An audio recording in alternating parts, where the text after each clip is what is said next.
Hello everybody, my name is Kate19 and welcome back to Kerbal Space Program. We are back, finally. I want to play more of this game, but... Hello Alexis, welcome in. Yes, I should be getting a new mic tomorrow. It should be here tomorrow, and then all ready for the Deep Rock Galactic collab with Nano on Sunday. But today, Thursday, April 5th, 2024 at 8:04 p.m. Eastern Standard Time. Place locationville, Virginia.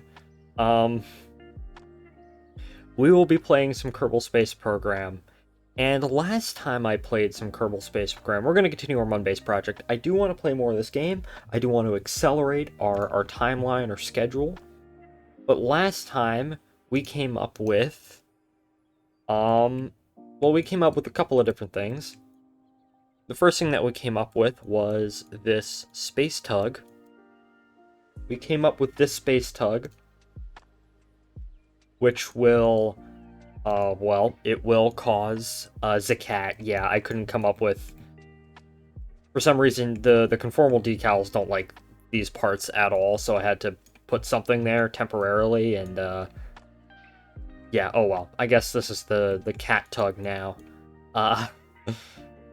But today, our primary goal is to develop a launch vehicle, a launch system, for this and the Lunar Crew Transport. So, both of these two things. And, we need to... I don't think it's going to be the same launch vehicle. We might have two different launch vehicles for both of these, two different rockets that we put these on, instead of just the same rocket that we mount it both on. Something that I do need to check. The Space Tug is almost certainly the far larger, far larger vehicle. Far heavier vehicle, meaning that we need a bigger launch vehicle for it, and yeah, that's what we need. So, what does this weigh exactly? That is the question. 68 tons? With 3,000 meters a second of delta V. Okay, so, I think, where's the core on that? There it is. So, the benefit with something like this, right, this space tug, is that, we can use the tug itself, I don't know what happened there.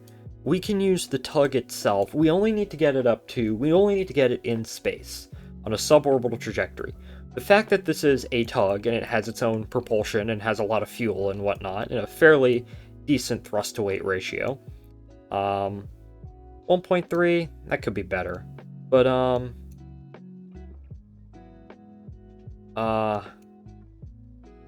means that, as I said, we only need to get this 75% of the way into orbit, and then this can do the rest. It can do its own orbital insertion burn, stuff like that.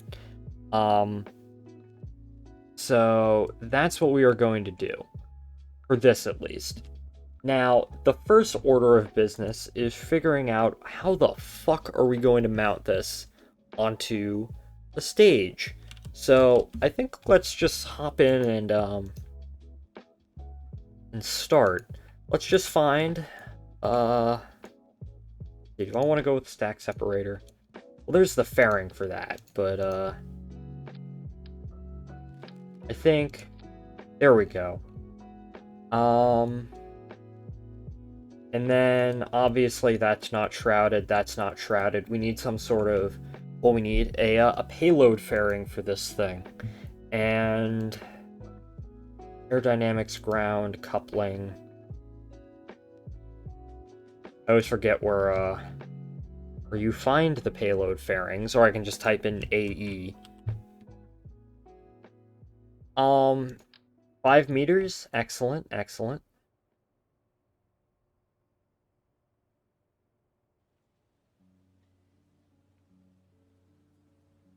There we go. Oh, nope. Oh, it does not like that. The build fairing. Yeah, the fairing wants to sort of glitch through. But that's no big deal.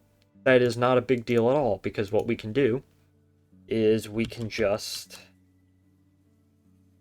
go ahead.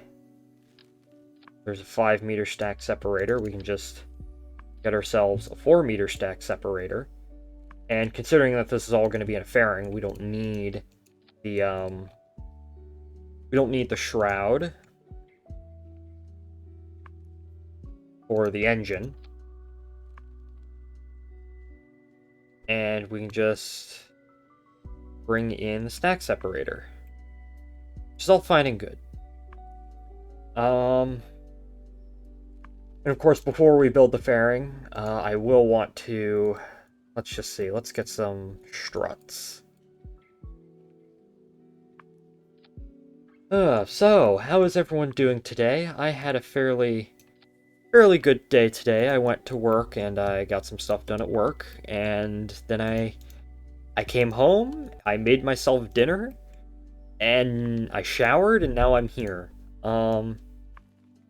I tried to give myself I tried to make my own dinner, which I don't typically do all that much, typically, because I still live with my folks, so, typically they make it, or my mom does.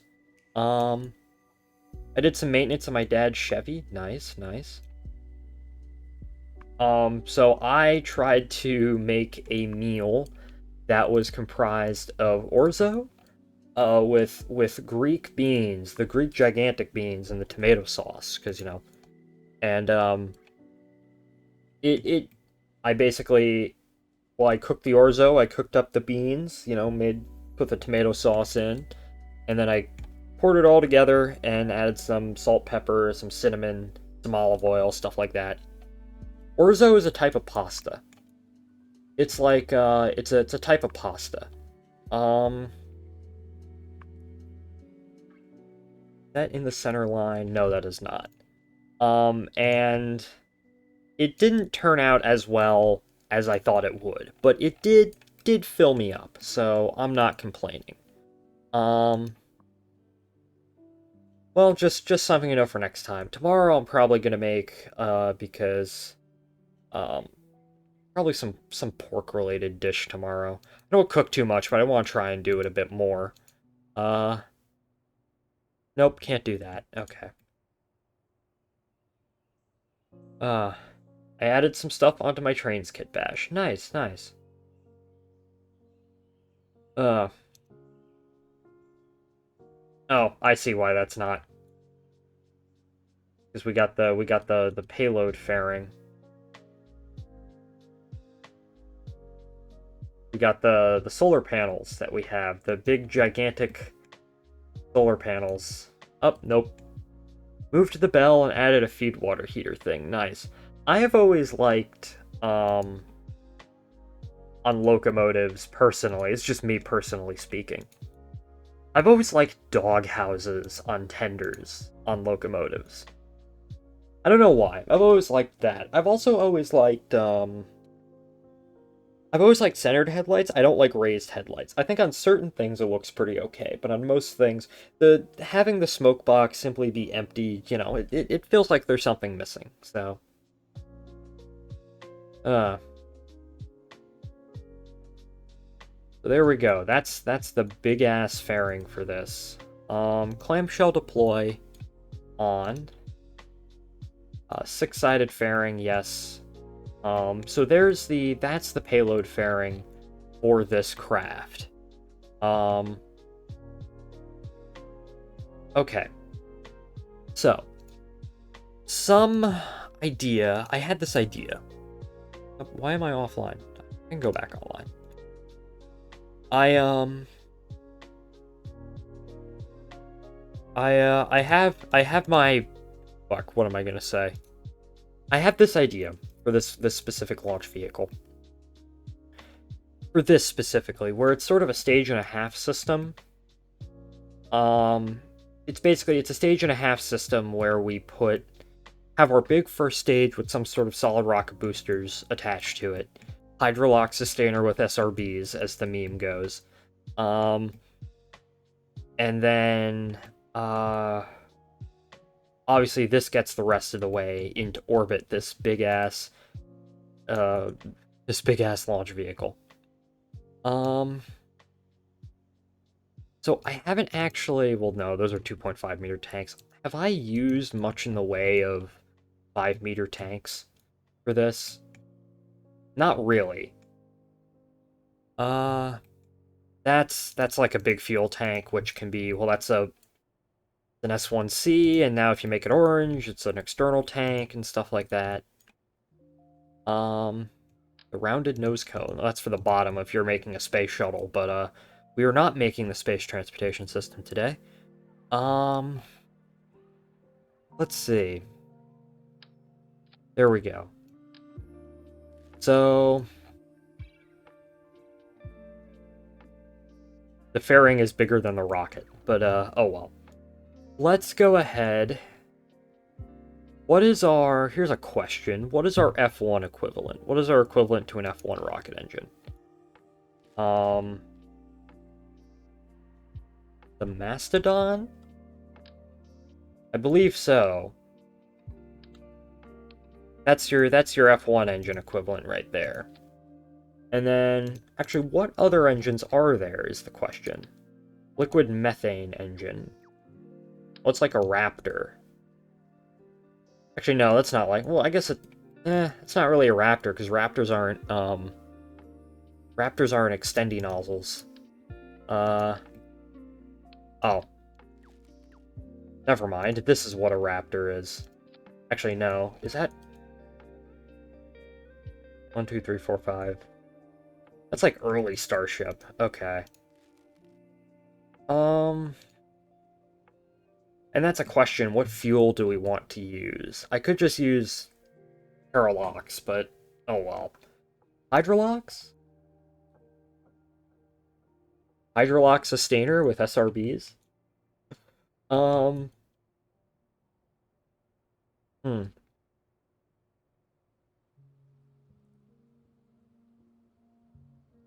Could do a funny and go Methalox. Sure, let's do Methalox. I want to see. I like this mod that changes all the fuel types around, so you don't just have the one liquid fuel oxidizer. Well, Carolox, you have different types of fuel as well. So if we just look up meth, what engines do we have? Vacuum methane engine, carrier, fission reactor. Well, that's not a rocket engine.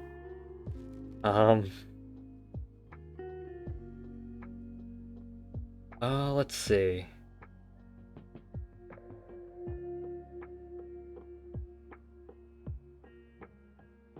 Powerful booster stage in a very small blueprint. What if we just... What's the TWR like on that? In the negatives. Let's see real quick. 9 kilonewtons? What's... No. That has a lot. Well, that's just straight up a Raptor. What the hell? Well... I wouldn't,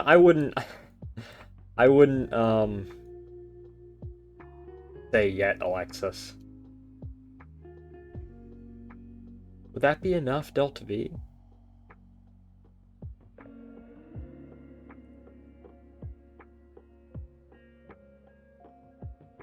"14 kilometers. I don't know. Let's see. Let's get ourselves an engine plate. And then hatch nodes.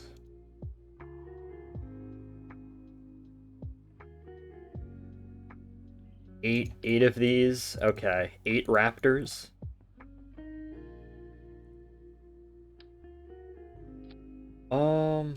There's a boat tail version. That's cool. Boat tails on rockets are always kind of neat. I'm thinking of the Saturn 1C from Eyes Turn Skyward all of a sudden, but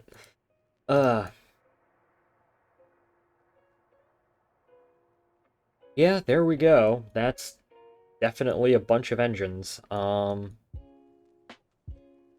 then just to make sure it doesn't look, honestly, right now I think that looks fucking stupid, but I just something like that. Something like that would be kind of neat. Where it actually, well, it actually sort of looks like Starship almost, where it there is a bit of a shroud covering the engines, but for the most part they're exposed. That actually looks kind of neat, all things considered. Speaking of Starship, Booster 11 then did its static fire today. Very, very nice. So that's very, very nice. Hopefully a flight within the month, probably not. Early May is what I'd be guessing. For IFT4. Okay.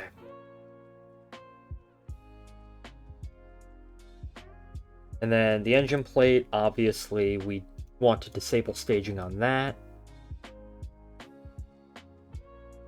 And then, okay, atmospheric body, Kerbin. And obviously, as you get higher and higher into space, you get more delta V. It'd be funny if just that would do it. I don't know what this reminds me of. What does this remind me of? This reminds me of something. I can't tell you what. But, it's so stupid.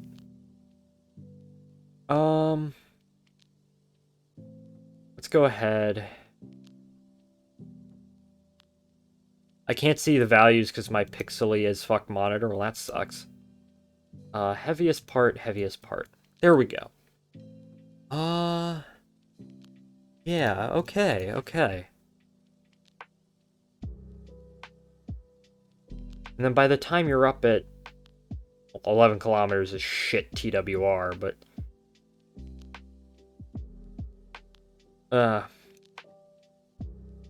I don't know. I'm curious to see what this would do by itself. I really am. I don't think much, but as I said, I'm a curious. Yeah, curious. Well, I want to look through capsules 1 second. Pandora, Rhea. That's the Gemini looking thing. Okay. So let's go ahead with LV prototype. I hope school gets canceled because of the eclipse. That would be nice. I'm way out of the path of totality, but I still will be able to see it, which is nice. On Monday. But I have a class afterwards that I need to... So the eclipse, I think, is at 3 o'clock my time. And I need to, as soon as... Or 2 o'clock my time.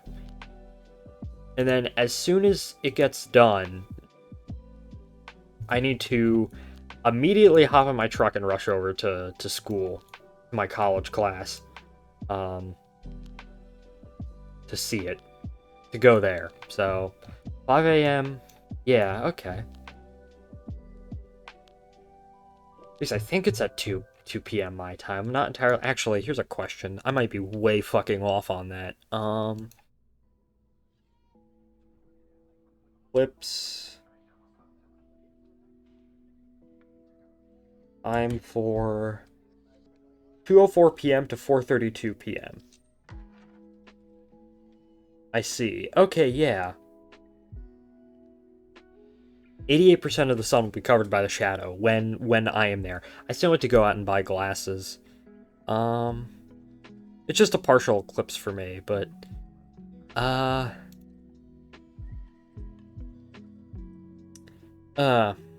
yeah, because my class starts at 3:30, so... Although I'll probably be at school by then, so it's not that big of an issue. Okay, let's test this fucking thing. Just see how far we can get. In theory, this should be able to make it to orbit. In theory. In practice is a different thing. But,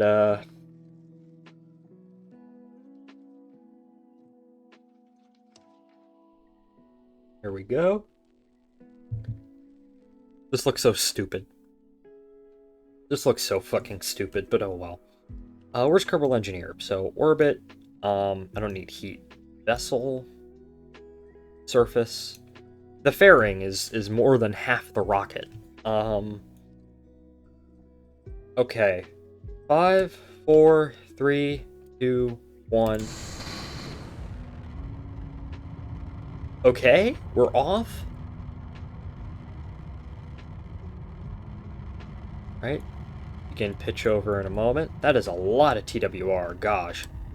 The 2.3 TWR, so yeah.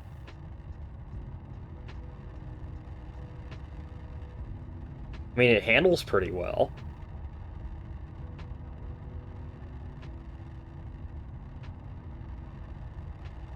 Let's see. I really enjoy this mod pack that's been put together, that Spud has graciously put together for me. He did an excellent job at choosing this. I still need to, I'll probably just ping him in my server saying, hey, can you throw this mod pack? Well, I still have it installed, I can throw it in there. But, yeah, it's just really neat and really cool. The fact that, well, I would say I mean, yeah, it is working.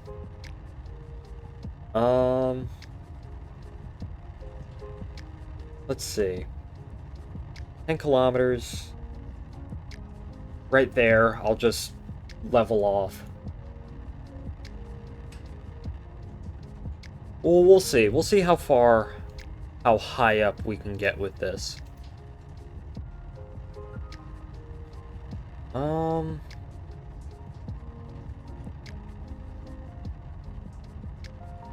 Okay, there's some slight noises that I think are a part of the music playlist that I have right now.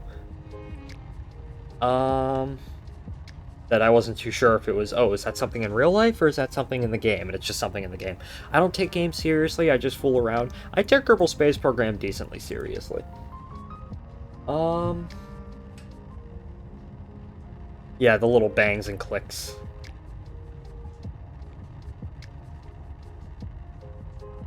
Throttle up.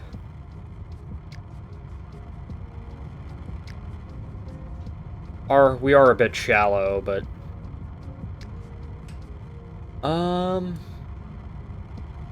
Is this by itself going to be enough?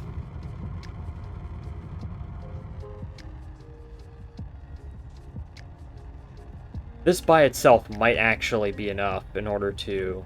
Because if our Apoapsis... My Satsuma and My Summer Car is destroyed, and I don't take anything seriously. My Summer Car is an excellent game, I just haven't played it in forever. And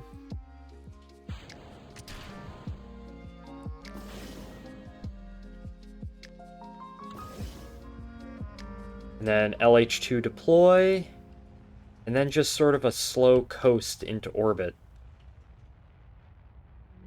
Because look at that, we have 900 meters, or 9,000 meters a second of delta V. I need to pitch down. Apoapsis 115, I do want that to come down. Which you do that by pitching down, so... Oh yeah, it's going back up again. But yeah, this 100% can make it into orbit. Just by itself. And with so much delta V left to spare. That just by itself works. That's so stupid looking. And then we can just, you know, extend all this so we can see what it looks like on orbit. So this is what this will look like on orbit. And then did I add the lights? Yes, I did add the lights. The radiators are rather hot for whatever reason. Heat. High temperature radiators, yeah.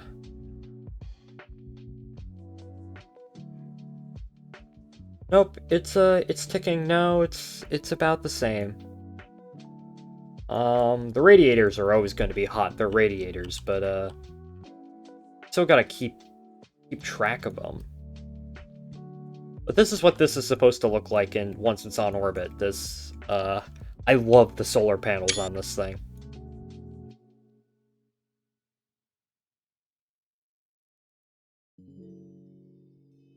What? And then, yeah, those are actively cooled.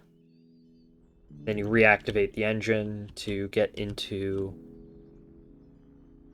an orbit.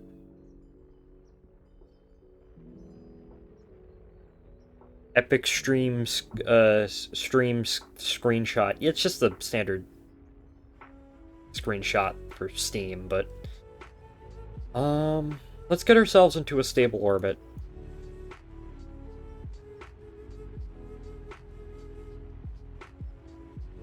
Just not a good orbit, just a stable orbit. Alright, so this is what this is going to be like when it's on orbit waiting for whatever. Our massive, massive tug.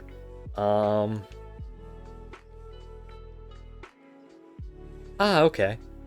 Let's see. Is the music too loud, by the way, or is it too quiet?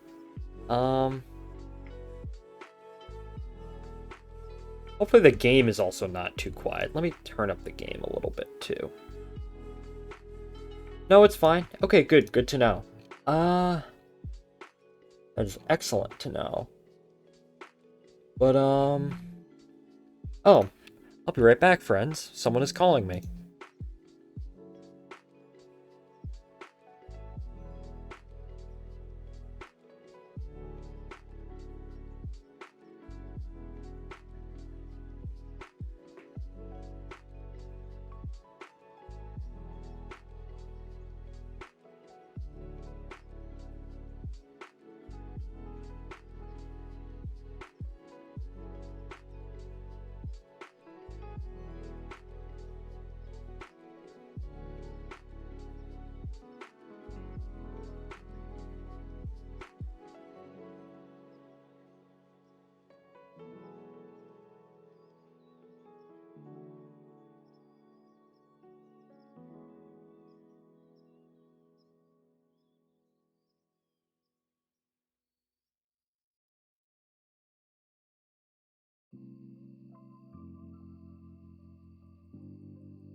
Hello, friends. I am back for about 5 minutes because then I'm gonna go back to the Be Right Back screen because my parents are visiting my sister up at college and she wants to FaceTime me, so she's gonna do that in a few minutes.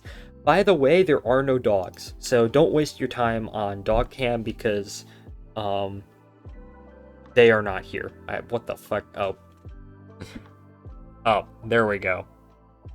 You just look at a mess of my bed, and also a wire.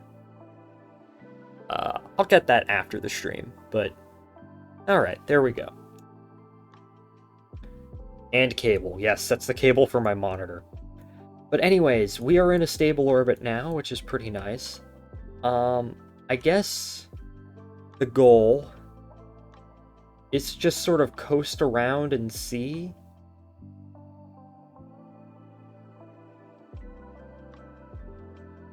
Like, during the night, obviously the battery goes down and stuff like that, and you disable SAS to make it a bit less of an issue. But, you know, it stays stable. My big question... Okay, so we know that this works. We know that this works. I think what I'm going to do is, does anyone have a name for this tug. Let me message one Mr. Jazz Floor and ask him a question. Or let me just put it in general. Gentlemen.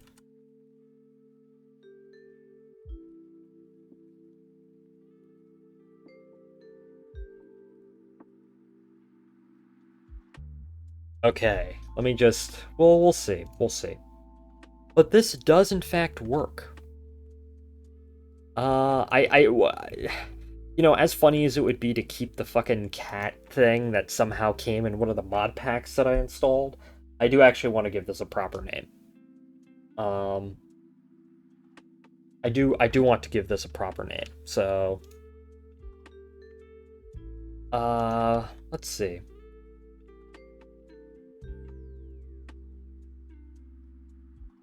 But we know that works, so that's nice. In that case, what we can do is we can go back to the spaceplane hangar. And then actually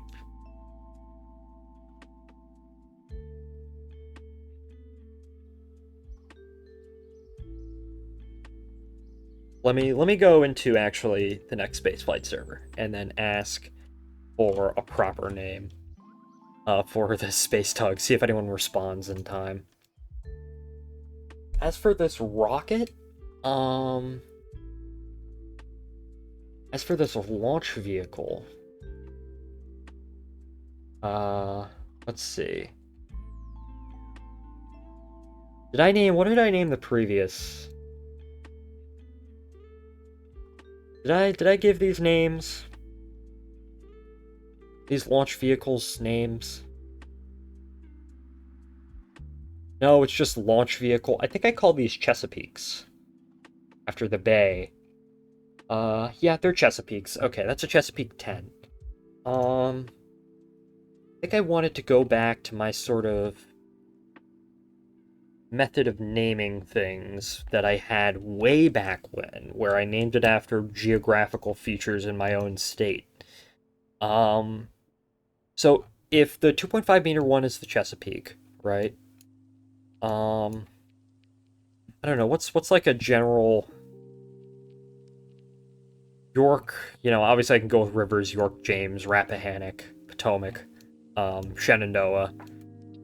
The Allegheny. Allegheny, well, there is the Allegheny River, but I don't, that is in Pennsylvania, not in the state of Virginia. The Grand Commonwealth of Virginia. Although we do have the Allegheny Mountains. So... And Allegheny has always just sort of been sort of a mighty sort of name, you know. So we could call it an Allegheny. Stuff like that. So we'll call this Space Tug with... Or Space Tug launch. And then what's this? Yeah, Space Tug launch. There we go. And then I always like to add decals onto the side of the rockets, which actually I didn't do that for the Chesapeake, but I mean, it would be cool.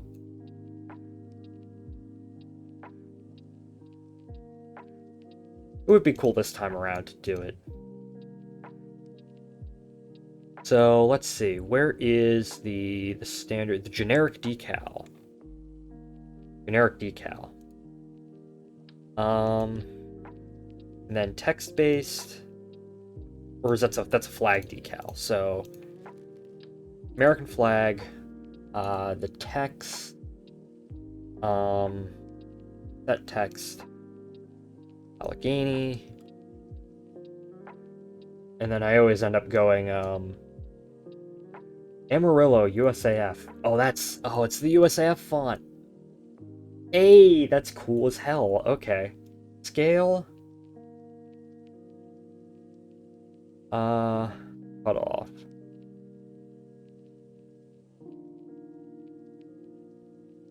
Flag decal.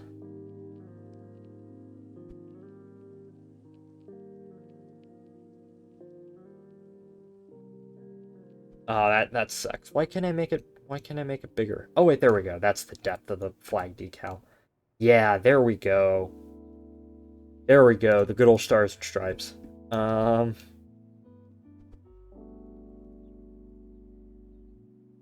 we can shrink it a little bit to fit within the boundary.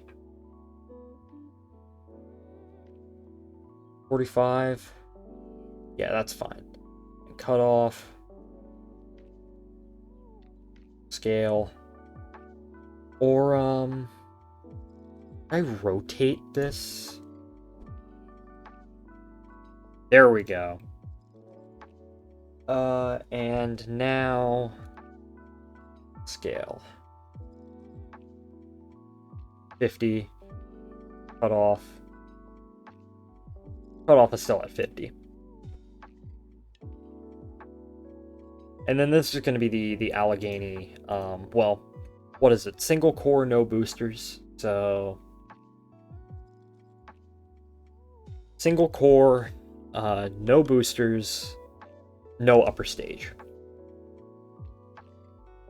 This is the 110. Yes, thank you. And then, because I can do it, I will also put, let's just say, set text USA. And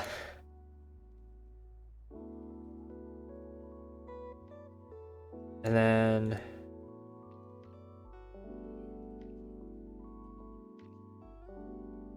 USA. There we go. I don't like the fact how it's well, I like the fact that it's 50, but the sort of oh well, I guess set fill color. We're gonna have to deal with that. That's our Allegheny 110 launch vehicle. All right. So there's the LV. Now we need to do something that ends in IA. That's what Jack says.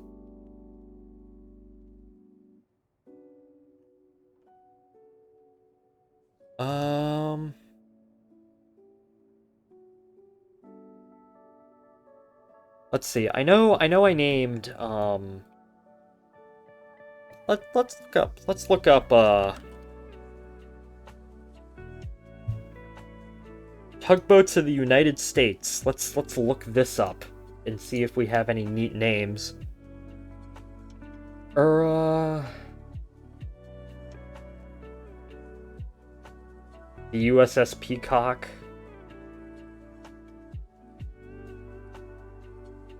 Potomac tug.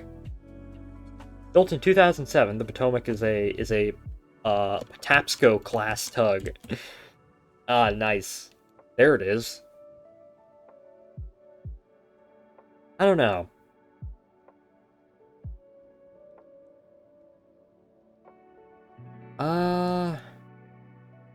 Let's see.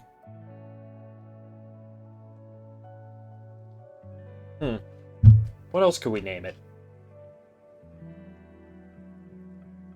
You know what? I kind of like the name... Hold up.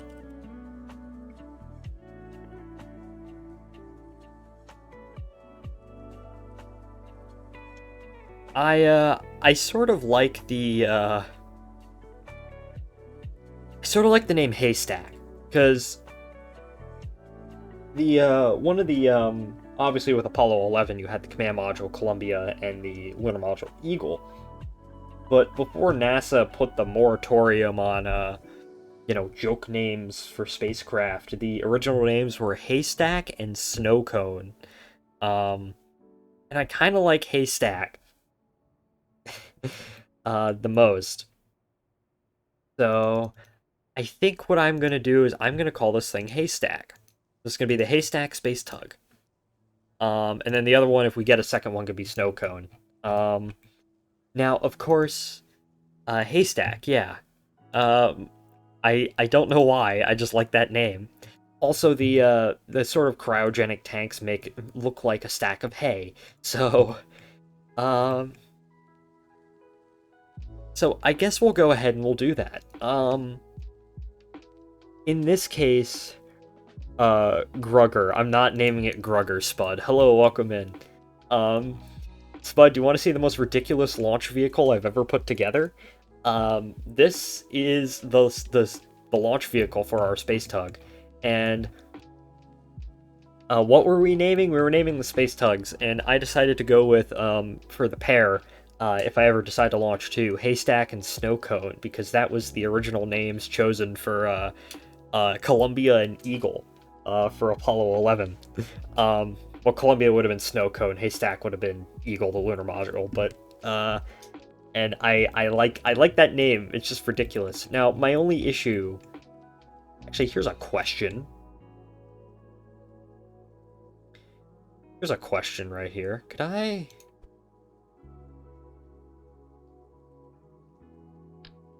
You put decals on decals.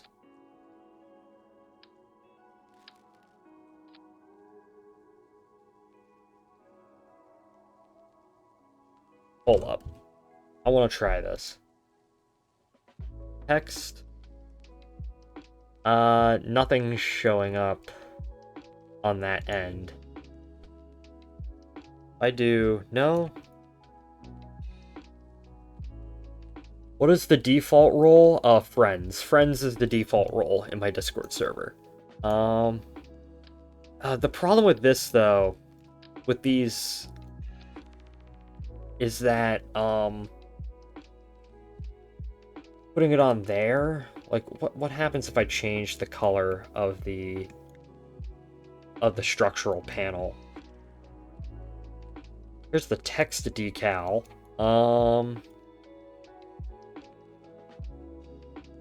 Yeah, that's the problem, because it doesn't want to show up against the actual thing. So I might, yeah, there's a problem there. I might need to go in and make just a custom flag just for that one thing. Which is all fine and good. I can go ahead and I can do that. So I do want to make a custom flag for that, just so, because I know it will work with that, instead of the decal, because the decal just is refusing to not work. I've tried it on this before, but let's go ahead and just exit out of the game, and then we'll throw together a custom flag.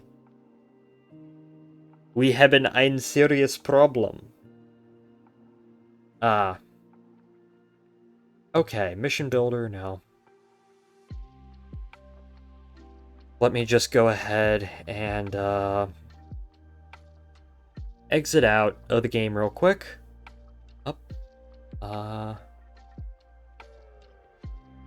There we go. Okay. Oh, that's VOD tube. Let's see. Flag? KSP. What is it? Or you know what we can do? We can go into flags, squad. I can just go in and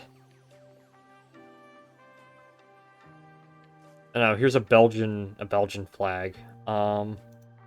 I don't know, what's a flag from like the default pack of the game? This one, sure. Just go into paint.net. There we go. And I will just let's just throw this together real quick. Let's see. Need to mark out the center. on a separate layer, because I always do that. Let's see. There we go. And now, new layer, and then the font is going to be Helvetica. Do I not have Helvetica? Yes, I do have Helvetica, and we're going to call it Haystack. Obviously not in yellow font that you can't fucking see. Okay, how big can we make this? Let's bold Helvetica. And then 120? No, more like 115. There we go. And now... Why are you using the text, not the decal? Because, okay, so the... I would normally be using the text decal, however, the part that I have the decal on, so along the space tug, all of the flags on the space tug itself, because they are mounted on structural panels, they are on they're on structural panels. And if I did the decal, then it would have the really weird, like, structural panel texture, the decal slapped on there. And with the text, I've tried, fiddling with the settings, but I can't get it to show up on that structural panel. So if I want a name on that structural panel, my only option is to go back and do the fucking flag thing, which does kind of suck, but oh well. It works, okay? For the purposes that I'm doing. Let's see. Spud Booster 11 did its static fire today, which is rather nice. So that's cool. Probably you saw. What else? Epic, yeah. I did see in next spaceflight, the server.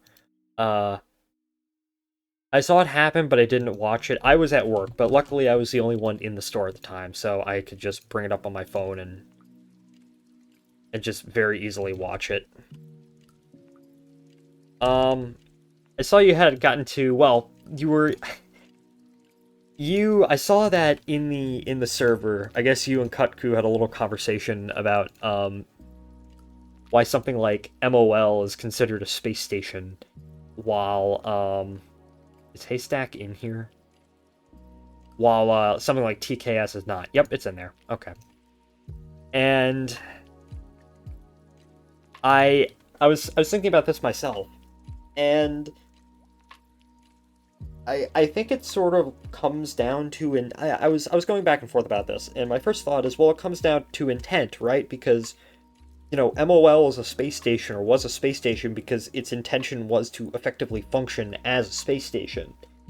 While something like TKS, well, yeah, it could be a mini space station if you really want to, and of course the FGB was turned into space station modules later on.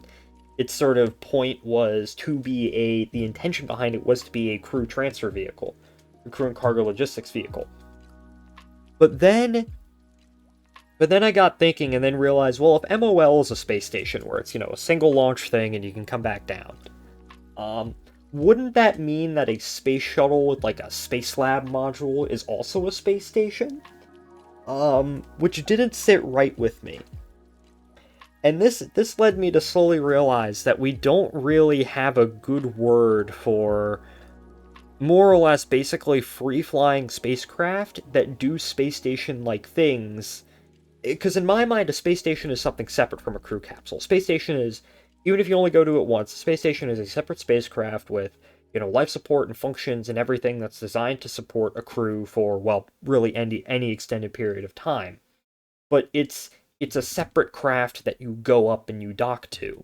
And that, at least in my mind, which means that MOL, by that definition, is technically not a space station, but if you included MOL, you'd also have to include, like, Shuttle Space Lab and stuff like that.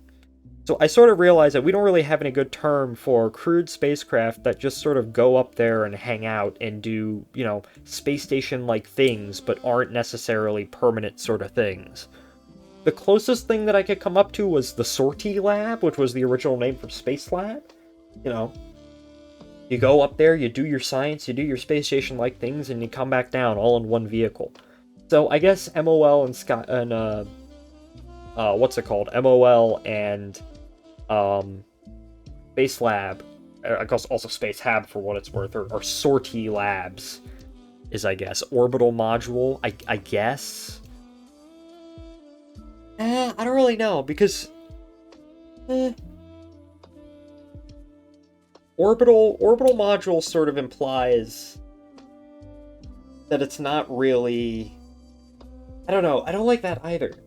Because when I think of the orbital module on the Soyuz, like, most of the docking equipment and stuff like that, and, you know, the toilet and stuff like that, is in the orbital module. You're not doing, like, scientific experiments or Earth imaging or anything like that in the orbital module. Also, what is Polyus considered? A war crime. That's what Polyus is considered. But Polyus is weird, too. True. Because Polyus was, besides a space laser, it was a space laser attached to a TKS, which, you know, an FGB, a functional cargo block, which is one part of TKS. And it had the docking port and whatnot. Did they ever... They had to have plans at some point to send a crew up to that thing. Or was TKS, was it just designed to operate uncrewed, right? Was it just designed to operate uncrewed? Even though they took this effectively crewed space station module and attached it on the back? I don't know enough about Polyus to know. Polyus was designed to operate uncrewed. Okay. Despite the FGB attached to the back.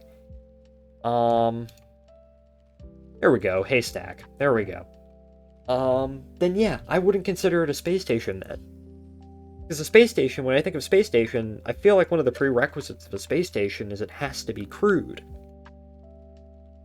Or at least meant to be permanently, or not even permanently crewed, just meant to be crewed at some point in its life in general.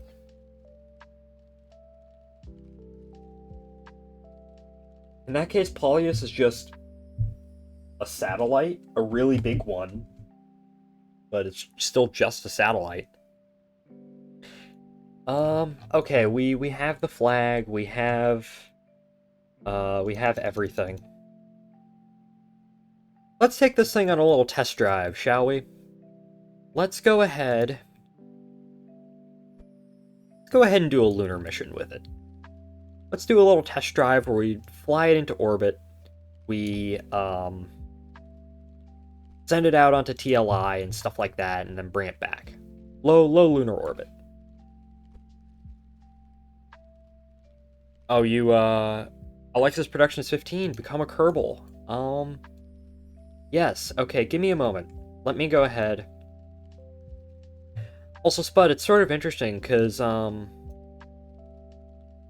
read the other day, and you might have known this, but, Almaz. So after the last Almaz station, basically after they figured out that, hey, crewed reconnaissance from orbit isn't really the best in the world, you know, Solute 5, they ended up converting some of the remaining Almaz hardware to just free-flying satellites. There was a fourth Almaz station, apparently, that also had a cannon on it. But they ended up, after they realized, hey, you know, crewed reconnaissance isn't from orbit, really isn't a thing, they took the remaining Almaz hulls and converted them to uncrewed reconnaissance satellites, Almaz-T. Yeah, so that's kind of neat. The hardware was repurposed, so. Alright, Space Tug launch. let's just take this thing on a little road trip, a little test drive, even. Let's fly around the Mun, come back, stuff like that.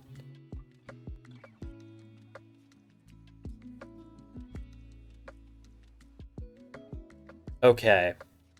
Vostok was used for a ton of uncrewed shit, though. Yeah, it was until up until the 21st century with the Bion satellites, I think. I don't know. I always find it interesting because we never really had sort of an equivalent where you had a crewed spacecraft converted into an uncrewed one. Um, kind of. I mean, Soviets were pretty good at reusing hardware like that. So, okay, Haystack test drive number one. Let's go ahead and the first flight of the night, probably. We will go and we will fly this thing. So, up, my foot is getting caught on a microphone cable. Yeah, so 10, 9, 8, 7, 6, 5, 4, 3, 2, 1, and liftoff of the Haystack Space Tug on its first voyage. Well, first and only launch, you know, one of many voyages to come, hopefully. I don't know, I'm not a public affairs officer. This is one of the most ridiculous rockets I've ever built, but it works. This actually does work and get into orbit pretty well. The Allegheny 110 launch vehicle, one core. Actually, shouldn't it be? No, it should be. Fuck, it should be 100, one core, zero boosters, no upper stage. Oh well. Hey, we're only going to use this configuration maybe once or twice, so I can change it later.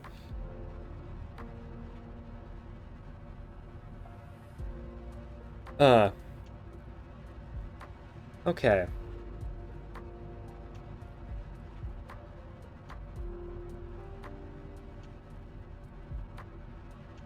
Okay, come on. And then we'll take this for a test drive around the Mun, and then we'll come back and we'll build the launch vehicle for the crew transportation system.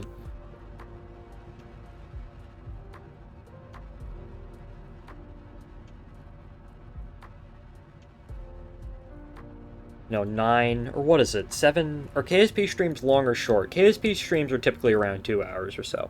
There's actually another Bion satellite launch planned for this year. Really, really. I mean, Vostok lives, I guess? I was under the impression that they flew the last one in the early 2010s, but I guess I'm wrong, as I often am. I am often wrong about a lot of things, but oh well.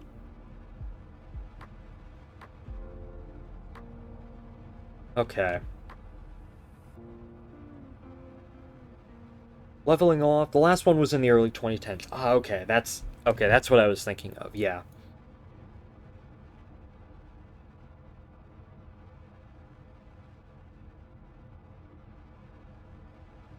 Okay.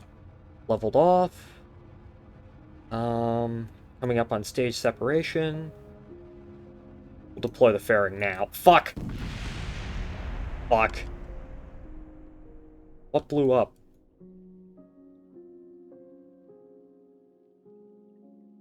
The core stage blew up. Communicatron collided into fairing panel. We have had an anomaly. Hey! Hey, that's what that's for. Yeah, we've had an anomaly. Okay. Fuck, let's try again. Thank gosh for reverts. And that also allows me to change this so it's one core, zero boosters. You know, no upper stage. That's happened to me a few times before, that almost exact failure mode.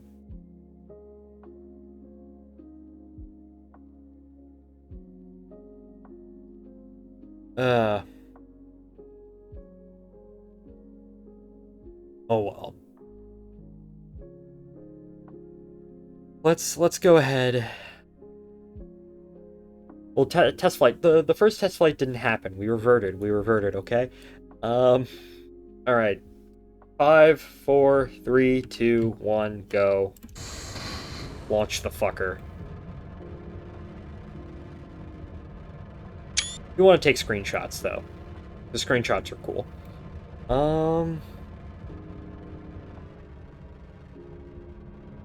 Indeed they are.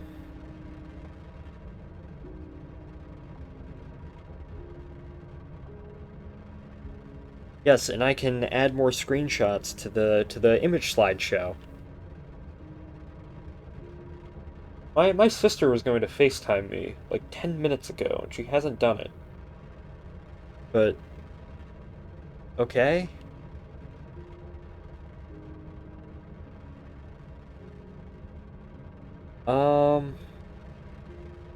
Once I get into orbit, I'll see if she, I guess I'll cut to be right back, and I'll go ahead and do that, because I told her, because she's with my mom and my dad right now. They're visiting each other, so I need to do that.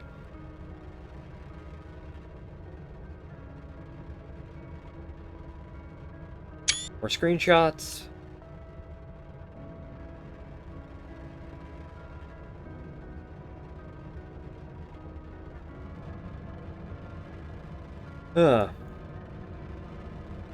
Are you in college? Yes, I am. I am in college.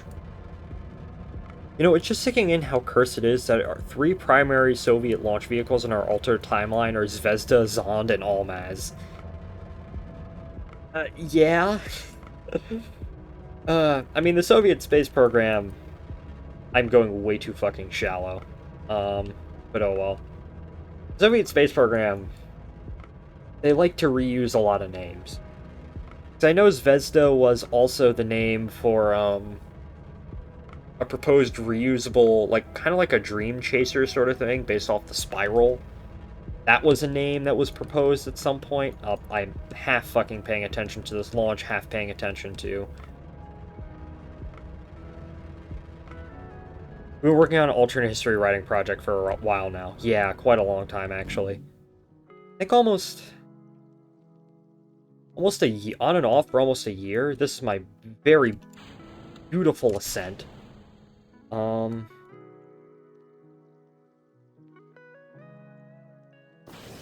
ahead.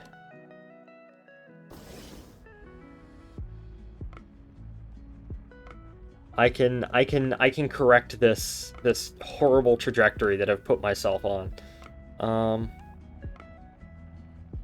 What, I need to be at 100 kilometers, damn it. That's my parking orbit. Is everything looking okay? Everything is perfectly fine. We should be able to get into orbit. I'm just compensating for having my apoapsis go way too fucking high. Well, not way too high. I was only 13 kilometers above the height. There we go. There's the apoapsis. Okay, at this point, it's time to deploy. I did not set these to an action group for whatever stupid reason, so I have to manually do it. But hey, we're only going to be deploying these once, so it really doesn't matter. Bruh. Yeah, bruh, indeed.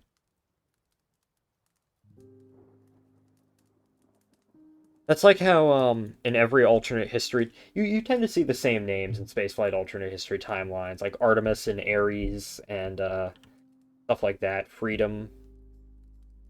That's what I liked about, Boldly Going, at Timeline. Wonderful timeline by, Nixon Head and E of Pi, and, at least I think, is it by them? Well, I know they did I Turn Skyward. I mean, they're most famous for Eyes Turn Skyward. Yeah, E of Pi and Nixon Head and a few other of the standard alternatehistory.com spaceflight people did a wonderful timeline with oh, what if we converted Enterprise into a space station? And I think they use for their lunar return program, typically the one that you use is Artemis, which for good reason. They're using that one obviously for the Artemis program in real life. but they used, I think, Miranda for their, or Minerva for their lunar program, and then they, at the end, they hinted at like a Mars transfer vehicle that had a Hawaiian name and stuff like that. Kind of neat. We need more creative names in alternate history, spaceflight alternate history. So, okay, time to begin the burn to get ourselves into a circular orbit, and then we can make some adjustments on. Like, I know Freedom is a name. Well, obviously because Space Station Freedom in real life, and obviously the space station in Boldly Going is Enterprise because it literally is Space Shuttle Enterprise. Um, but I know for their lander they use the Conestoga lander for their lunar program, which I always think is neat. Um, and stuff like that. Because obviously, well, Freedom, as I said before, Freedom is a name that's often used for alternate history space stations because of the actual Space Station Freedom program. But Liberty is another one that I saw float around. Space Lab, obviously, for that, for Eyes Turn Skyward. Um, there was I swear, there was a David F. Portree article, um, that had was basically a list of names to proposed names for Space Station Freedom. Yeah, it's a Wired article. I'll throw it up in chat real quick if y'all want to read this. I'm going to start a YouTube channel to post stuff. Go ahead, YouTube channels are fun. I'm thinking later parts of the timeline we can start using original names, but I also like inventing, nodding to real life things. Oh, I've read that one. Yeah. Yeah, that's always sort of neat. Freedom, independence, liberty, and unity. Stuff like that. Okay, so I will be right back. I am going to try and FaceTime my sister, so please enjoy. I don't know, go do something else for 5 minutes, and I'll be back. So,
hello, I am back. Apparently my sister tried to FaceTime me earlier, but I simply didn't get it, and, yeah, so I called my parents, and they said, yeah, try and FaceTime your sister, and I tried doing it, and she said, oh, you missed it, so, oh well. That sucks, but,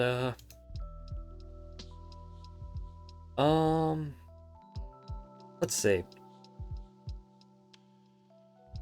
I'm thinking in the 1990s our US station could be called Alpha, like some of the astronauts wanted the ISS to be. And then the mirror substitute could be called Sevet, meaning either light or world, which is a nice parallel to mirror meaning either peace or world. That's kind of neat.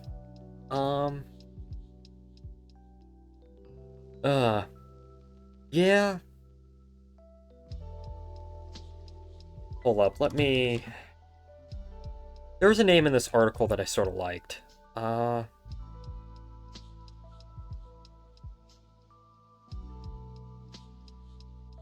Earthstar and Starlight are interesting names for space stations. Skybase. Skybase is kind of a neat one, kind of like Skylab. Let's see.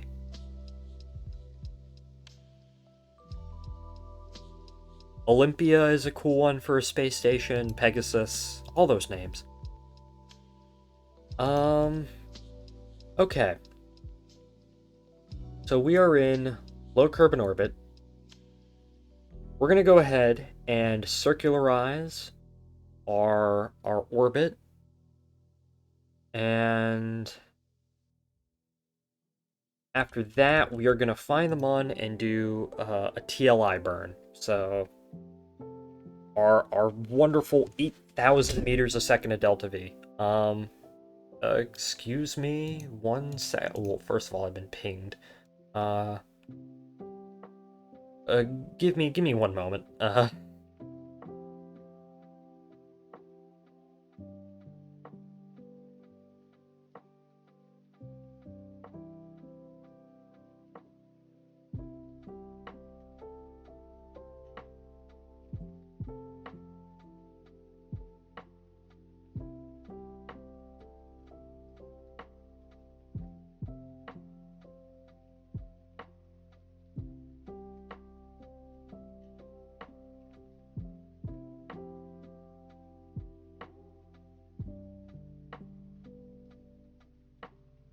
Hello, I am back. I may have fucked up the sound of a train's model, I see. Oh, that sucks. And we skipped past our apoapsis, but we can always just warp around. Sorry about that.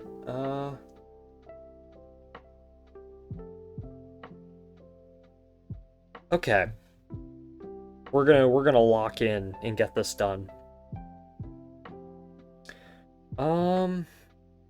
Yo, dude, what's going on? Hello, train dude, 069. Welcome in. We are playing some Kerbal Space Program.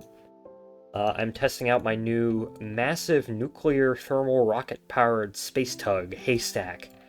We're doing no payload. We're not pushing anything out to anywhere, but we're taking a little test drive in and around the Kerbal system. We're just circularizing our orbit, and then we're going to head out to the Mun, orbit the Mun, and then come back. So that'll all be nice and good.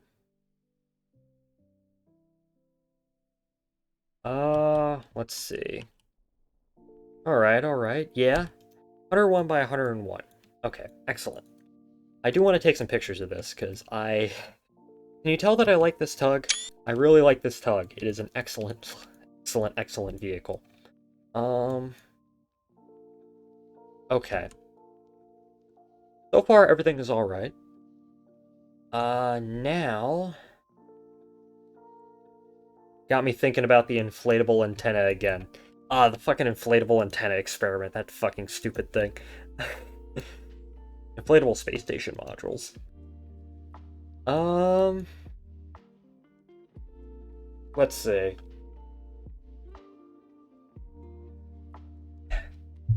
Yeah, I don't think... There's gotta be... Inflatable space station modules are cool. There has to be an inflatable space station module in this mod pack, Spud. There has to be. Actually, who's working on... That makes me think, who's working on inflatable space station modules right now? Well, Bigelow is dead, but, Sierra Nevada's working on one, I believe? Yeah, Sierra Nevada is the one that comes to the forefront in my mind, in terms of inflatable space station modules. Is Blue Origin working on them? I don't remember. Sierra primarily? Yeah, that's what I thought. Okay, time for our translunar injection burn. So let's light our nuclear rocket engine and be on our way. What else? What else? You know, that sort of got me thinking. Because I think I came across an article, and I didn't read the whole thing. I mainly just read the comments. It was in the Space Review, a Jeff Faust article, I believe, about commercial lunar payload services. And one of the points that he sort of brings up in this article is that, yeah, obviously NASA's helping private companies develop ways of getting stuff to the moon.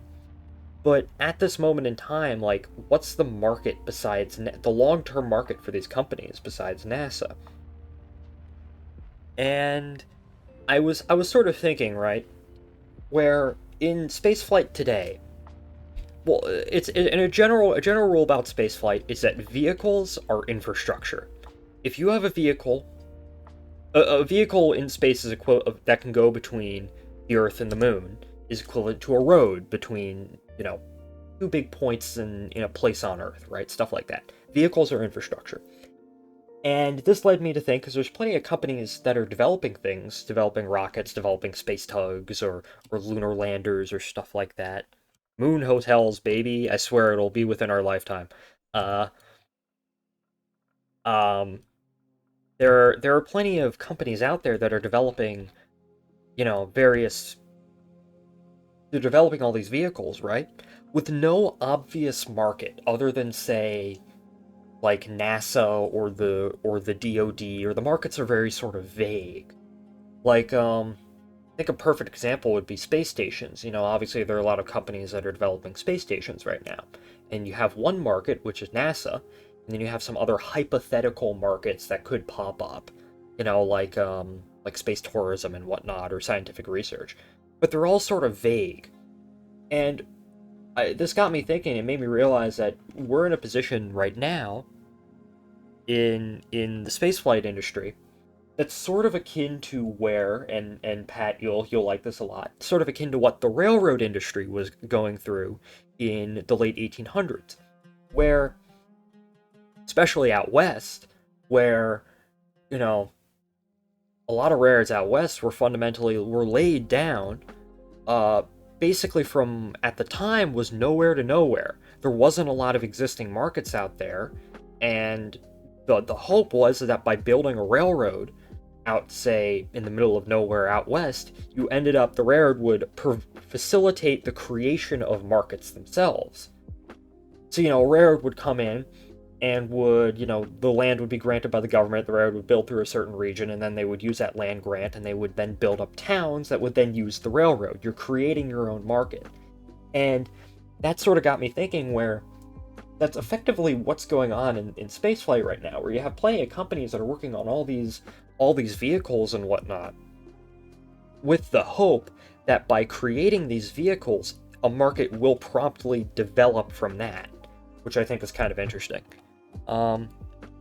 Starlab was originally supposed to be inflatable, but then they abandoned the idea. Yeah, okay. I don't know much about Starlab, other than it's a single launch space station that's going to go up on Starship. But think about it. Think about it with, like, you know, obviously when SpaceX developed the Falcon 9, they were tapping into, well, a new market, which was NASA wanting commercial cargo transported to the International Space Station. They were tapping into another existing market, which was the, you know, commercial communication satellites and whatnot.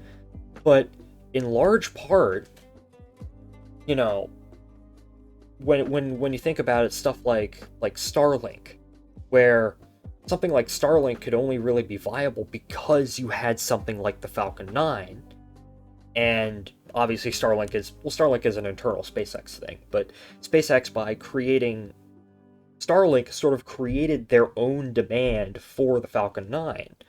And, new markets emerged because of, the fact that Falcon 9 drove down launch costs, like all the transporter missions and the bandwagon missions where, you know, you get 100 different companies with 100 different small satellites, and they all, basically book a ride on your launch on your rocket every couple of months.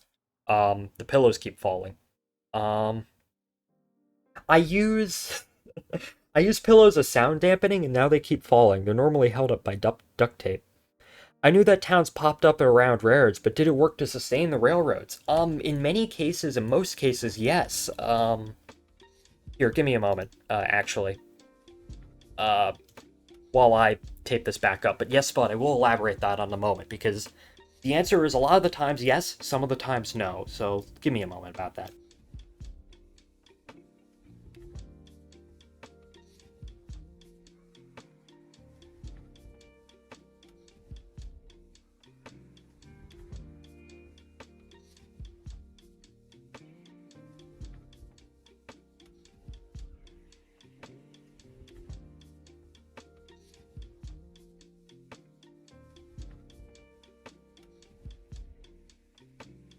Alright, I'm back.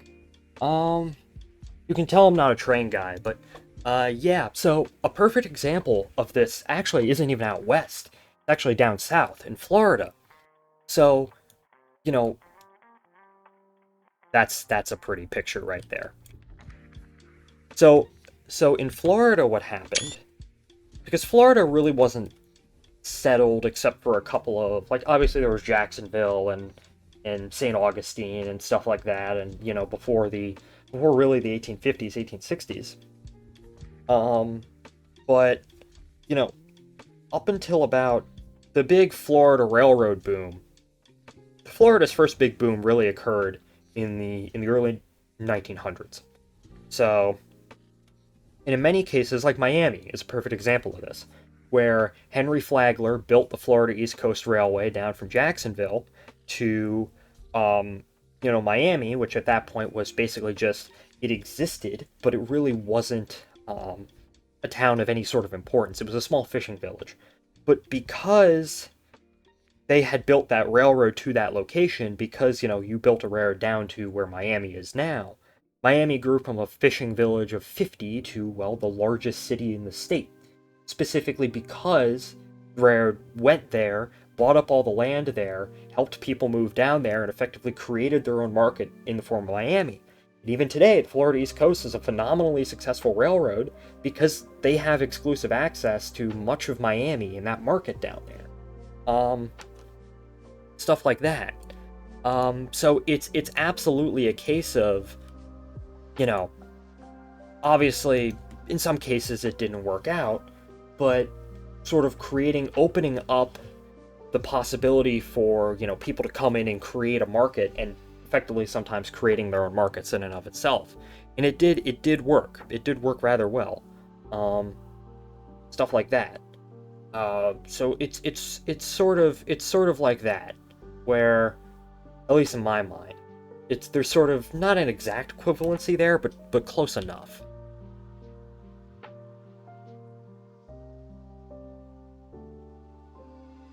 And even, markets which are, well, think about like asteroid mining, for instance. Asteroid mining, it's a hypothetical market. It's something that people think can, make you buttloads of money and whatnot, right?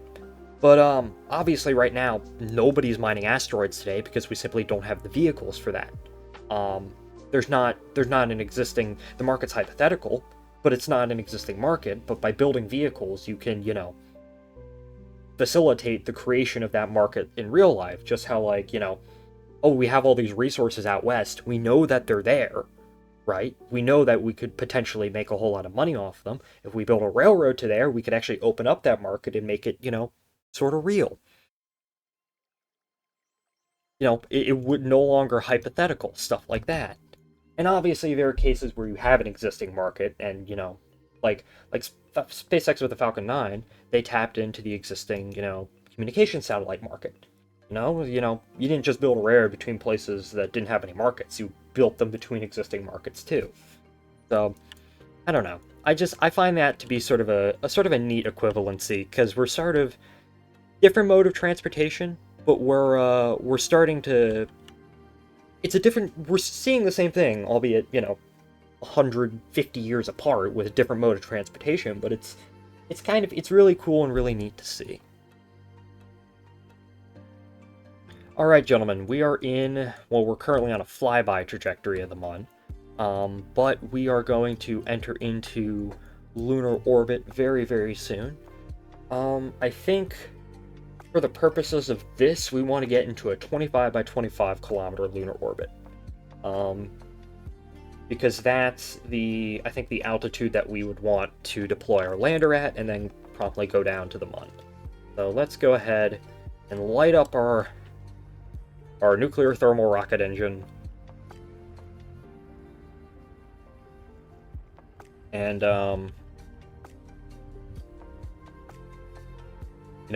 burn down. And then, Spud, I'll read off what you say in a moment, because, it is sort of neat. Okay. 400 kilometers apoapsis, apoapsis highest point, periapsis lowest point in your orbit.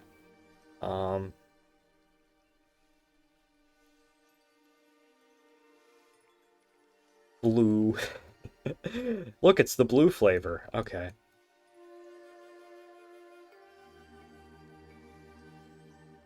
Let's see.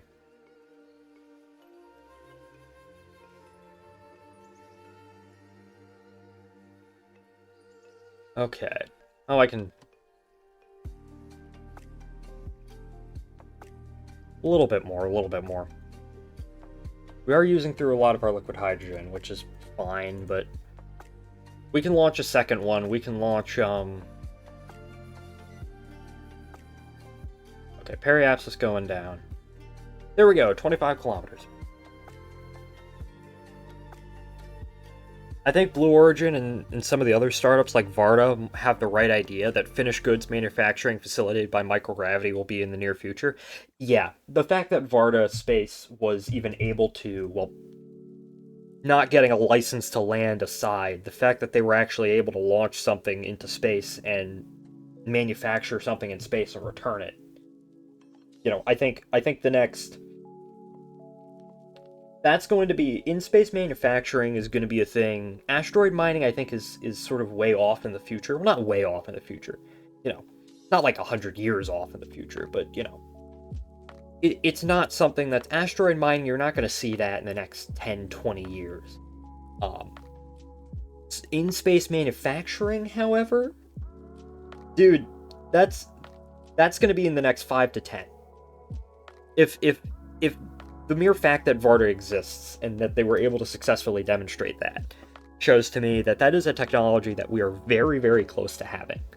But yeah, asteroid mining, while it's cool as hell and it's totally something that we should pursue in the long term, it's not something that I think is going to be particularly... It's not something you're likely to see in the immediate future.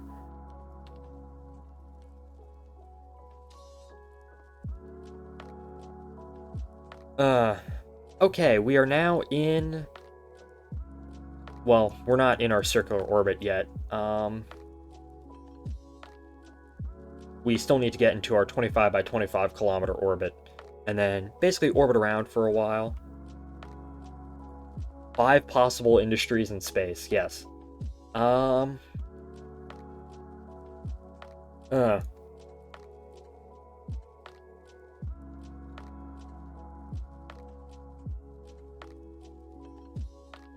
Things like medicine and electronics, which are very, very small but worth a lot of money, can be made pure in space, and are just easier to make profitable than raw materials. Yeah. My general thoughts on this is when you do begin to see asteroid mining, it's not going to be... Asteroid mining isn't going to be mining asteroids and bringing that material in large quantities back to Earth. Asteroid mining is going to be more of an exclusively in-space sort of thing, where you mine an asteroid and you bring that to, say, orbit around, I don't know, the moon or Mars or an L2 point that you then use those materials to build things in space. So I think it's going to be a very, very long time until you see asteroids, stuff that we mine from asteroids being used to, build stuff, say, back on Earth or on Mars or whatever. It's mostly just going to be you mine an asteroid and then use that material to build other stuff in space. Anyways, we are in an orbit, 24 by 25 kilometer orbit. That is excellent. Haystack has made it around the moon. And this is, obviously we don't have any payload attached to this. Normally, this thing is rated to go from low lunar orbit to low Kerbal orbit with 80 tons on the front. We don't really have anything right now. But, back from Doom. Anyways, how are you, Shortline? Hello, Average. Welcome in. Me and Spud and my friend Pat, Train Dude 69, are talking about space industries, like space manufacturing and asteroid mining and stuff like that. But we're just playing some Kerbal Space Program today. Taking my little space tug. Well, it's not a little; it's actually pretty big. But I'm taking it on a little test drive around the system today. Man, shit is cool. Yeah, man, shit, as Steven says.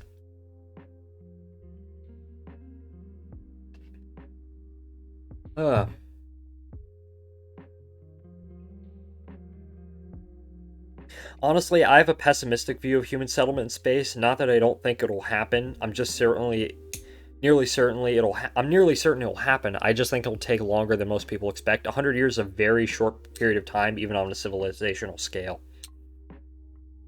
Well, we meet again, Average. Oh god, please guys, don't. We're trying to have an actual conversation here. Please don't spam my chat. I missed a comma. I am a fool. Fine boom sound effect indeed. Alexis, I forgot to make you a Kerbal. I'm so sorry. Okay, shut down that engine so I don't accidentally...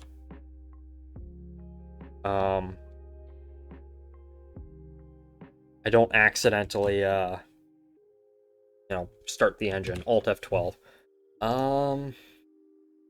Kerbal... Create... Alexis Kerman. No gang war today. What role do you want? Do you want to be courageous? Do you want to be stupid? What suggestions do you want here? Nice Earthrise, by the way. Stupid? Okay. We'll make you an engineer. Why not? Alexis Kerman. Okay, there you are. Stupid little critter. Now, okay, Spud, here's my sort of thing, which is that I sort of half agree with you, where I don't think that we'll see sort of large-scale colonization of space for a while. Okay, so here's my philosophy, right? Where when talking about extended periods of time, right? We humans suck at predicting events. This is just a general rule. And there's sort of been this tendency throughout history, which I think, to sort of underestimate what can happen over a period of time. I think the sort of revolution that we're sort of seeing in spaceflight over the past 5, 10, 15, 20 years, I think that's going to enable things to happen a lot quicker than a lot of people may realize. And I don't think what we'll see, like, hundreds and millions of people living in space within 100 years. I mean, I hope, but I don't think that's going to happen either. But we're going to see over the next 100 years, we're going to see the beginning of that process. So, like, the very beginning of that process sort of play out. It won't... You're not going to have massive... As I said, you're not going to have massive space stations at Lagrange points, O'Neill cylinders and shit like that with millions of people. But it will be... I don't know, maybe we'll see by the end of it, we'll start seeing people suggest that. Stuff like that. Stupid little critter. Boom. Assaulting Spud's ears. Oh yeah, he doesn't... the surround sound. That scared the shit out of me. Yeah. Thing is, people wildly underestimate or wildly overestimate the future with absolutely no in between. It's either the Jetsons or powered flight is impossible. True, true. Even within, like, relatively short periods of time, people overestimate what can happen within a year or so, within 1 to 5 years, but I think they can generally underestimate what can happen in 5 to 10. It's sort of weird. It sounded like it was right behind me. Yeah, like the Spy TF2. It's real. It was me in your room. I am in your walls. Okay. Let's go ahead and, just peacefully orbit the Mun. I need to keep track of my electric charge. See how much of that goes down.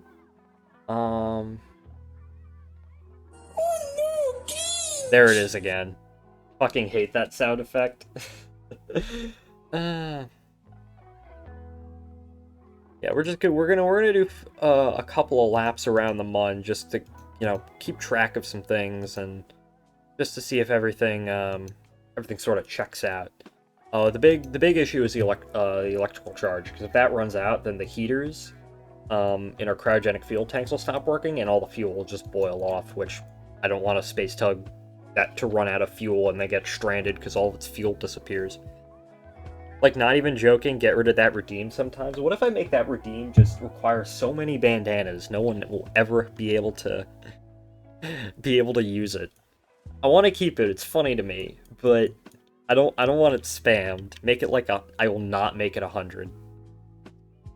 I mean, I have almost 2k. I'll make it like 50k or something like that, so I'm gonna make y'all wait for that shit. I can do that right now, actually. Let me go ahead and let me just go ahead and fuck. Enjoy the peaceful.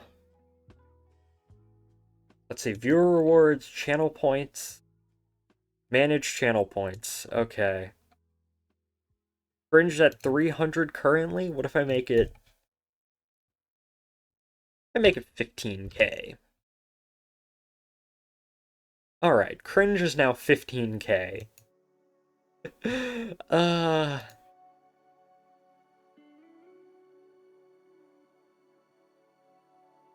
So, wait, if I ever hear that, someone's been saving up. Okay. One last time. Pull up. Yeah, it's at 15k now. Okay. There we go. Gonna pull out my credit card with this shit? You can't bribe me. Put it back to 300. I will not. Let's get some more pictures.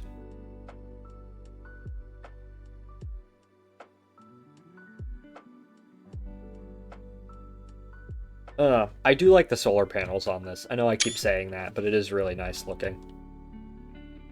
We get an Earthrise. That was a really pretty Earthrise that we had earlier. Anyways, spaceflight. Let's sunrise. So, the eclipse is going to happen... I mean, that's kind of spaceflight, but the eclipse is going to happen as I'm driving to school to go to class.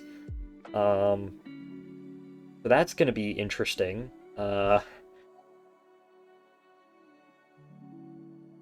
He's magical. Who's magical? Get blind right in the middle of driving? Maybe, maybe. Oh, that's pretty. That is pretty.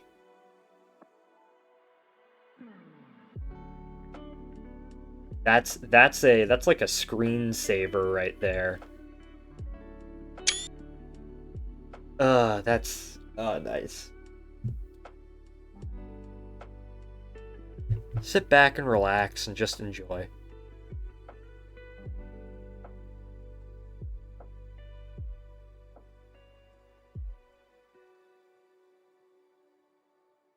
Ann Arbor. Pictures of fucking Ann Arbor locomotive. Real as hell, send me that pic when I can. Yeah, of course. This game, especially with mods, is just so damn beautiful sometimes. It really is. Okay. I think it's time for us to go home. So, I can never remember what, orbit I need to go into. Nope. I think we have to warp around on this side. So we'll warp over here.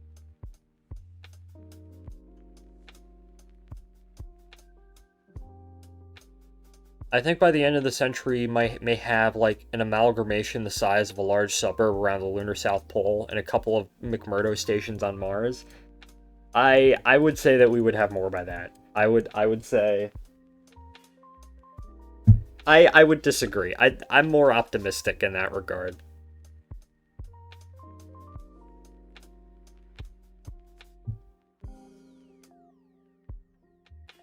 Okay. Time to go home then. So let's... Oh, the engine's off. I turned it off. There we go. Activate engine. Nozzle extendus. Light her up. And now we'll head on back.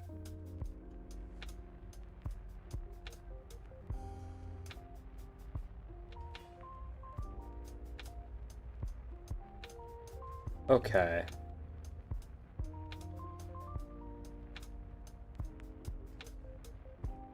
There we go.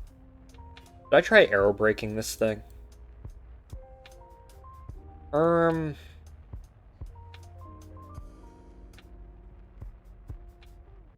There we go.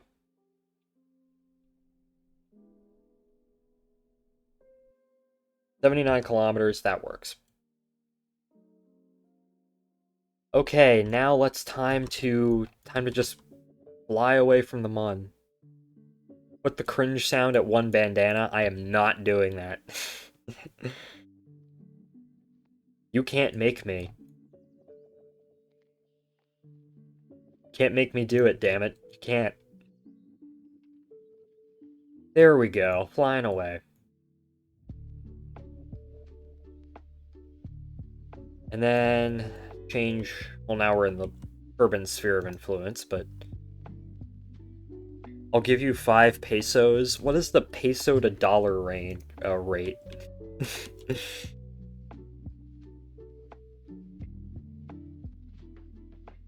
5 pesos is like 30 cents.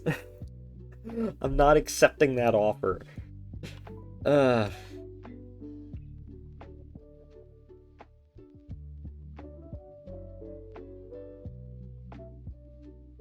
There we go. Becoming larger and larger.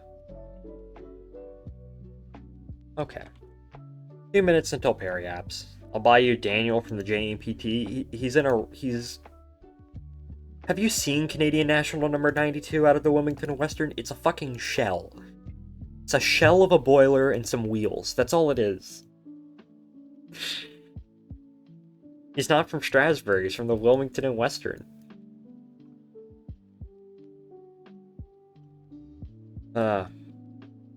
Alright. Are we? Is that? Hell yeah. We're gonna come over the Kerbal Space Center. Over the main Kerbal continent that kind of looks like Africa, and... yeah. Okay. Light up the engine. I did not design this thing to aero brake, so we're not even going to try.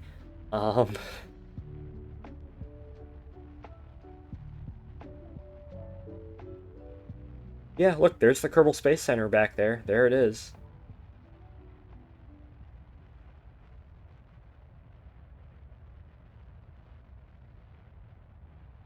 The people down at KSC probably have a nice bright light streaking across the sky. Slowing down, slowing down.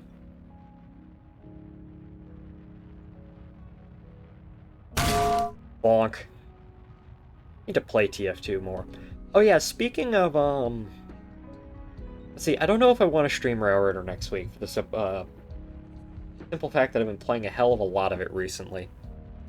But I will be streaming on Sunday a collab with Nano, my good friend Nano Bank, Fumo in real life. He'll be showing me. So I bought Deep Rock Galactic after saying I was gonna, I've been saying, oh, I'm gonna buy Deep Rock Galactic for 6 months, and like I bought the game.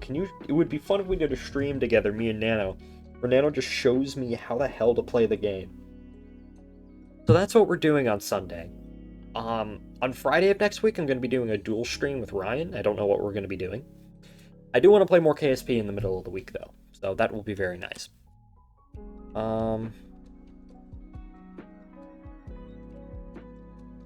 So that's what it looks like. That's what it's looking like next week in terms of a schedule. Probably a stream. I don't know. Do I want to stream on Monday? Can't stream on probably KSP Wednesday, if I were to guess. BRB, still here, just gotta get up. Dude, take your time. I don't care.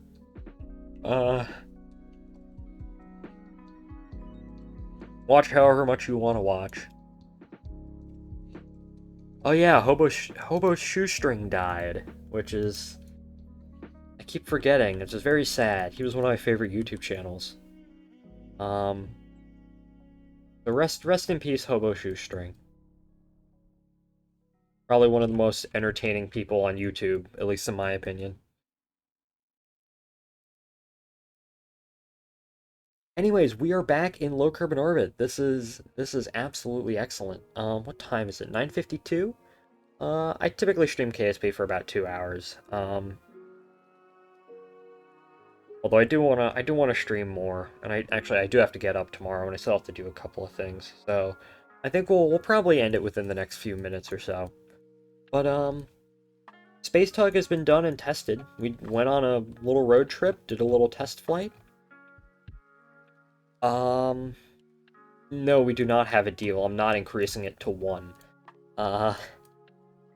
Mostly because I don't want to kill Spud, and that would also be very annoying. Get very annoying very quickly for me too. So, Haystack completed its first test flight. That is excellent. I think next time, I want to launch the second tug. I want 2 of these, just in case. Or actually, here's something I've failed to consider.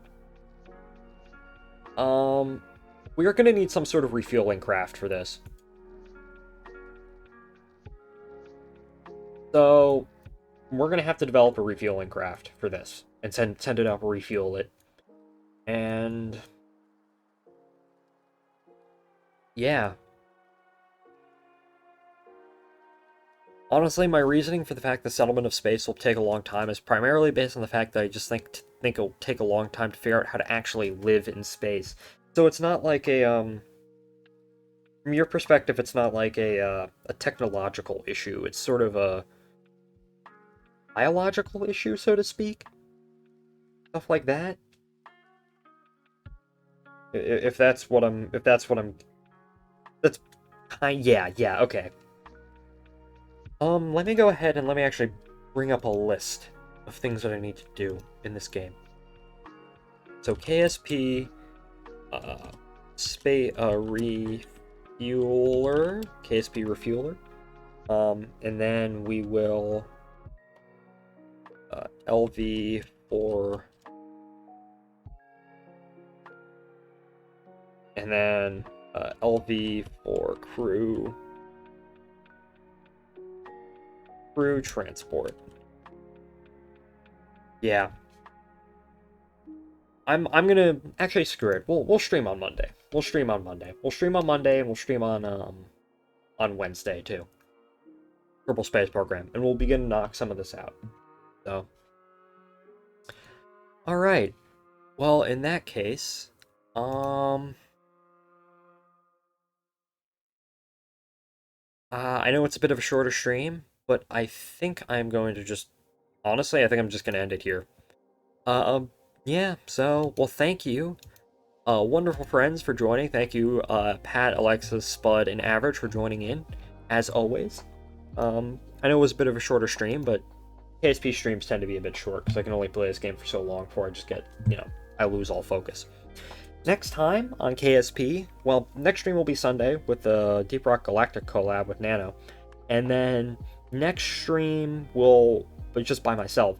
Be on Monday, we'll be back to Kerbal Space Program. We will develop that refueling craft, we'll build it, and then we'll launch it, and we'll refuel Haystack. And then the stream after that will be doing the launch vehicle for the crew transport, and hopefully doing a lunar mission. So that'll be very nice. Slow but steady, slow but steady. But so thank you all for watching, and I'll see you later. So goodbye, everybody.